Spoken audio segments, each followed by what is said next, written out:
Tabii bizim Almanya'yla tarihi, kültürel bağlarımız herkes tarafından bilinmekte. Almanya bizim dostumuz, ortağımız, NATO'da önemli müttefiklerimizden biri, biraz önce söylediğim gibi. Şubat ayında Berlin'de yaptığım ziyaret sırasında olduğu gibi burada da gerçekten son derece yapıcı, son derece olumlu, karşılıklı anlayış ve yaklaşım birliği içinde görüşmemizi tamamladık. Karşılıklı güven ve karşılıklı samimiyet içinde görüşmemizin geçtiğini, böyle bir havada tamamlandığında söylemem lazım. İkili, bölgesel ve küresel konularda ve NATO içinde karşılıklı görüş ve bilgi alışverişinde bulunduk. Belirli konulardaki değerlendirmelerimizi samimiyetle paylaştık.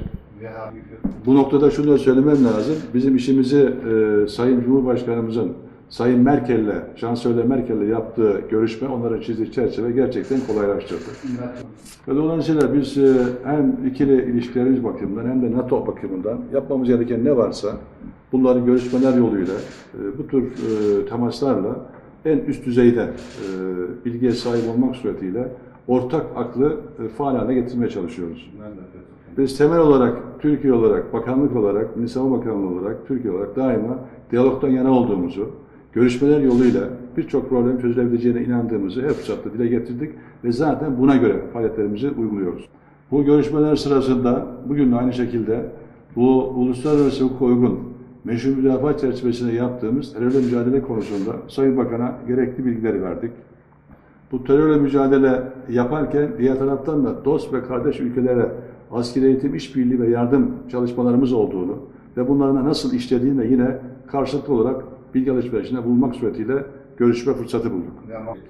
Bizim mücadelemizin her türlü terör ve terörist olduğunu, bizim Türk kardeşlerimizle herhangi bir etnik, herhangi bir dini yapıyla asla bir mücadelemiz söz konusu olmadığını, Kürtlerin bizim kardeşimiz olduğunu da yine burada toplantı sırasında gündeme getirdik. Ve PKK eşittir YPG. Yani bunun bu şekilde her türlü açık delille ortada olduğunu ve bunun gerçek olduğunu ve buna göre hareket etmemiz gerektiğini de yine Sayın Bakan'a ifade etmek fırsatı buldum. 4 milyon ülkemizde 5 milyon Suriyeli kuzeyi olmak üzere toplam 9 milyon Suriyeli kardeşimizin güvenliğini ve insani ihtiyaçlarını karşılamak durumunda olduğumuzu görüştük. Herhangi bir şekilde 5 milyon Suriyeli kardeşimizin Suriye'nin kuzeyinde güvenliği ve insani ihtiyaçları sağlanamazsa yeni bir mülteci akımına sebep olacağını ve bunun da hem Türkiye hem de Avrupa için ciddi sıkıntılar doğuracağını da karşılıklı mutabık kaldık. Hepinizin bildiği gibi Türkiye ile Almanya arasında bu savunma sanayi konusunda çok yakın bir işbirliği var. Birçok silah, araç, gereç konusunda ortak çalışmalarımız var. Önümüzdeki dönemde bu yaptığımız faaliyetlerin, ortak çalışmaların daha da gelişebilmesi için bazı konularda, özellikle bu kısıtlamalar konusunda bazı somut adımlar atılması gerektiğini kendilerine ben ifade ettim. Bu kısıtlamaların kaldırılması gerektiğini Sayın Bakan'a söyledik.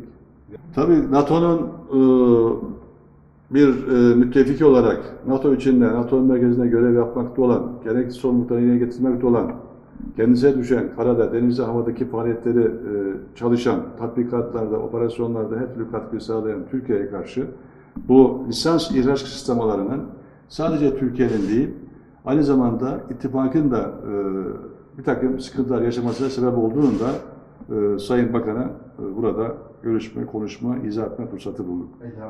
Belirli ölçülerde de olsa bu tür kısıtlamaların ülkemizin ve dolayısıyla NATO'nun da etkinliği ve caydırıcı bakımdan çok ciddi olumsuz etkiler yaptığını söylemek yanlış olmayacak. Çünkü hepinizin bildiği gibi Türkiye, Türk Silahlı Kuvvetleri sadece kendi ülkesinin değil, aynı zamanda NATO'nun, Avrupa Birliği'nin ve Avrupa'nın 69 yıldan beri, 70 yıldan beri Güney ve Güneydoğu sınırlarını korumaktadır. Ve aynı zamanda yine Türkiye, Türk Silahlı Kuvvetleri NATO'da tatbikatlara, kuvvet yapısına ve diğer kadrolara da ciddi şekilde katkı sağlamaktadır. Dolayısıyla herhangi bir kısıtlama bu manada Türkiye'nin ve dolayısıyla ittifakın bir takım zaaflara düşmesine sebebiyet verebilir. Bu FETÖ konusunda da Almanya'da FETÖ varlığı olduğunu, onların bir takım faaliyetlerde bulunduklarını, bu konuda tabii bu savunma bakanlıklarının konusu olmakla beraber iki ülke arasındaki önemli konu başlıklarının biri olduğunu da yine Sayın Bakan'a ifade ettik. Sonuç olarak Sayın Bakan'ın ülkemizi karargahım ziyaretinden dolayı son derece memnun olduğumuzu, bundan dolayı kendilerine teşekkür ettiğimizi, görüştüğümüz konularda ciddi şekilde bir anlayış ve yaklaşım içinde olduğumuzu müşahede ettiğimizi, bundan da çok memnun olduğumuzu yine burada bir kez daha ifade etmek istiyorum.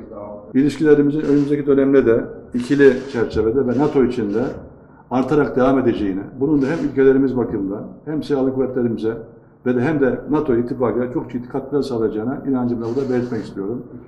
Kendilerine teşekkür ediyorum. Euro 2020'de başarılar diliyorum.